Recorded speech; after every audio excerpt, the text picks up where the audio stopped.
Social मीडियावर असा दावा केला जातो की 1950 नंतर म्हणजेच आरक्षण लागू झाल्यावर अनेक ब्राह्मण तरुण परदेशात निघून गेले. मग प्रश्न असा निर्माण होतो, देशातील ब्राह्मण खरंच आरक्षणामुळे देश सोडून गेले का?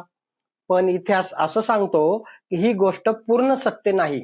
1960 ते 2000 या काळात भारतातून लाखो डॉक्टर, इंजिनियर, शास्त्रज्ञ, प्राध्यापक आणि IT तज्ञ हे परदेशात गेले.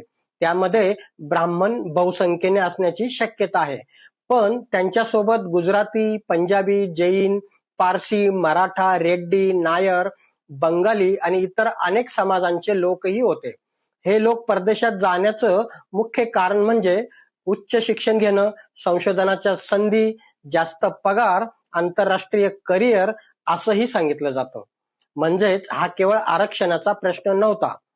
मग आरक्षणाचा परिणाम या परदेशी जाणाऱ्यांवर झालाच नाही का?